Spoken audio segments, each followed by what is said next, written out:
Oke, baik teman-teman, kita akan bahas tentang rencana perkuliahan kita selama 1 semester ke depan ya. Kita mulai dari capaian pembelajaran ya. Jadi apa yang harus teman-teman capai setelah selesai mengikuti perkuliahan ini. Jadi capaian pembelajaran untuk mata kuliah ini ya, endingnya adalah mahasiswa mampu memahami, menerapkan dan menganalisis pengetahuan faktual, konseptual, prosedural, dan metakognitif berdasarkan rasa ingin tahunya tentang teori dan konsep bimbingan konseling anak usia dini. Kemudian yang kedua, mahasiswa mampu memahami teori dan konsep bimbingan konseling untuk anak usia dini. Jadi secara kognitif teman-teman nanti diharapkan ada peningkatan pengetahuan tentang bimbingan konseling khusus untuk anak usia dini. Kemudian yang ketiga, mahasiswa mampu menganalisis dinamika perkembangan fisik, kognitif, sosial, emosi, serta mampu memahami beberapa pendekatan-pendekatan yang digunakan dalam konteks bimbingan dan konseling. Kemudian yang terakhir, mahasiswa mampu menerapkan dan mengimplementasikan bimbingan konseling out dengan berbagai model yang tadi sudah dipelajari. Artinya bahwa nanti dalam pembelajaran ini karena mahasiswa diharapkan mampu menerapkan, maka nanti ada praktikum ya, ada praktek bagaimana pengetahuan yang sudah dimiliki kemudian diaplikasikan dalam konteks bimbingan dan konseling. Nah, untuk deskripsi mata kuliahnya, mata kuliah ini mengkaji tentang konsep dasar BK, yakni tentang urgensinya ya, tentang fungsinya, tentang asasnya, tentang pendekatannya dan metode-metode yang digunakan serta bagaimana aplikasinya dalam pembelajaran ya, dalam pendidikan dan pembelajaran khususnya pada setting latar pendidikan anak usia dini. Nah, beberapa materi yang akan kita pelajari ke depan ya selama 1 semester ke depan ini. Yang pertama tentunya tentang orientasi mata kuliah ya. Kemudian yang kedua adalah konsep dasar bimbingan konseling out, dari pengertiannya, fungsinya, asasnya dan sebagainya. Kemudian yang kedua adalah landasan dan prinsip pelaksanaan BK out. Yang keempat, perkembangan dan karakteristik anak usia dini. Jadi kita akan mengkaji kembali bagaimana perkembangan anak usia dini. Konteksnya adalah supaya nanti kita sebagai konselor memahami betul aspek-aspek perkembangan anak usia dini. Kemudian yang kelima, bagaimana menjadi konselor yang efektif untuk anak usia dini. Dan yang keenam, permainan dan kreativitas out.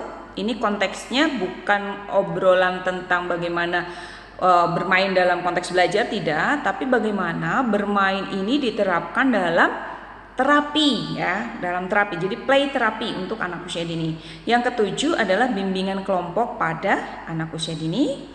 Kemudian yang kedelapan kita akan ada UTS. UTS-nya ujian tulis ya, terkait dengan materi yang sudah disampaikan selama separuh semester. Nah, yang kesembilan ada model dan pendekatan ya. Kita akan membagi beberapa model dan pendekatan yang ada dalam BK. Yang pertama adalah pendekatan konseling psikoanalisis ya, psikoanalisis atau psikoanalisa ya, seperti teman-teman sudah kaji di materi pengantar psikologi dulu waktu semester 1. Yang kedua adalah model dan pendekatan konseling kognitif.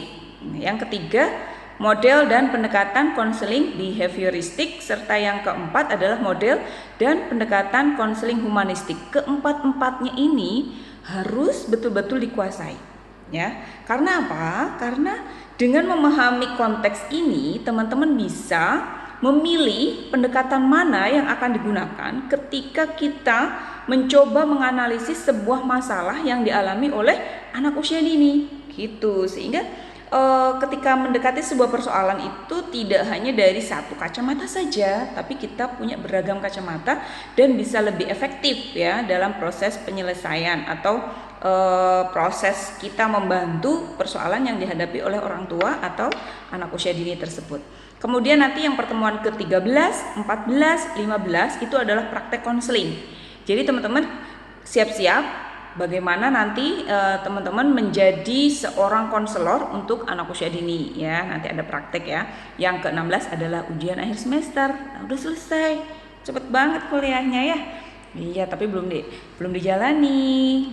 Oke. Kemudian referensi yang digunakan tentunya banyak sekali, nanti teman-teman bisa cek di LPS, dan boleh juga teman-teman cek di referensi lainnya baik melalui penelusuran di Google maupun di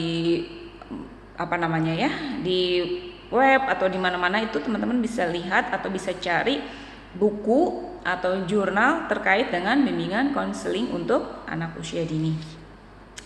Nah, ada referensi yang wajib. Nah, catat ini, ada bimbingan konseling yang khusus untuk anak-anak. Misalnya bukunya Catherine Geldart dan David Geldart ini sudah diterjemahkan, jangan khawatir. Jadi ini tentang konseling untuk anak-anak ya. Kemudian ada bukunya Pak Suyadi gitu ya. Bukunya Bu Erna Wulan itu khusus bimbingan konseling untuk anak usia dini. Nah, ini lebih aplikatif. Ini lebih aplikatif karena fokusnya adalah yang dibahas tentang problematika-problematika yang dialami oleh anak usia dini, serta bagaimana cara kita sebagai konselor membantu untuk penyelesaian masalahnya. Oke, tapi ingat, dalam konteks BK yang menyelesaikan masalah adalah bukan konselor, bukan kita sebagai konselor, tapi orang tua yang memang secara mandiri dia akan mengambil keputusan dalam konteks perkembangan, menstimulasi perkembangan anaknya. Jadi bukan kita yang harus begini, harus begitu gitu, tidak. Tapi kita memberikan alternatif solusi ya, bagaimana caranya supaya perkembangan anak usia dini bisa secara efektif dia berkembang ya, tidak mengalami persoalan perkembangan. Kemudian juga tambahan referensi, ingat jurnal-jurnal baik yang jurnal internasional maupun jurnal-jurnal nasional. Nah, nanti Bunda kasih tahu bagaimana caranya kita mengakses jurnal. Ya, oke. Karena teman-teman selain sebagai pendidik, konselor juga sebagai peneliti. Jadi kita harus mengakses berbagai macam hasil penelitian terkait bimbingan konseling AUD, sehingga kita punya banyak wacana, banyak wawasan, banyak pengetahuan terkait dengan perkembangan keilmuan BK AUD itu sendiri. Ya, oke. Untuk kriteria penilaian ya, nanti ada tugas yang sifatnya individu dan ada tugas yang sifatnya kelompok. Tugas yang sifatnya individu nanti teman-teman membuat mind map ya, mind map materi dari materi pertama sampai materi terakhir, tentunya sebelum praktikum ya. Dibuat mind mapnya, kemudian dibuat catatan-catatan inti saja. Nah, dalam mind map itu pembahasannya tentang apa saja. Materi ini nanti bahas apa, materi ini nanti bahas tentang apa saja ya, seperti peta konsep gitu ya. Bukan seperti mind map, itu memang peta konsep ya. Oke. Itu yang pribadi. Kemudian yang kelompok, teman-teman membuat kelompok sejumlah ini ya yang ada di RPS. Jadi mulai pertemuan yang kedua sampai pertemuan ke-13. Oke. Itu dibuat kelompok 2, 3, 4, 5, 8-nya tidak ya. 8 karena UTS ya, berarti 2, 3, 4, 5, 6, 7, 9, 10, 11, 12. Ya, 12 masih model-model dan 13 ya. Dan 13 enggak ya, sampai 12 aja, karena 13 sudah mulai praktek konseling. Jadi 2, 3, 4, 5, 6, 7, 9, 10, 11, 12 10 kelompok. Nah, sejumlah ini akan Bunda ambil di sini. Untuk kelas A misalnya ada 42, berarti dibagi menjadi 10 kelompok. Silakan dibagi, nanti kalau ada sisa berarti diikutkan di kelompok 1 atau kelompok 2 ya, atau di kelompok mana aja lah, yang penting dia masuk sebagai kelompok. Nah, tugasnya adalah membuat paper terkait dengan materi. Nah, misalnya kelompok 12 misalnya, jadi dia bikin paper tentang model dan pendekatan konseling humanistik. Kemudian setelah itu satu kelompok itu misalnya 4 orang atau 5 orang ya, satu kelompok ini dalam satu waktu presentasi, yang membuat video presentasi, kalau bisa dalam satu tempat ya, dalam satu majelis ya, sehingga modelnya akan lebih mudah untuk kita pahami. Jadi Nanti yang lain tinggal mengkomentari video yang di-share ya. Baik, nanti boleh nanti lewat channel YouTube pembelajaran pengantar psikologi bimbingan konseling out ya. Kita akan share di situ. Kemudian nanti yang lain tinggal ngomentarin di situ ketika ada pertanyaan jawaban ya.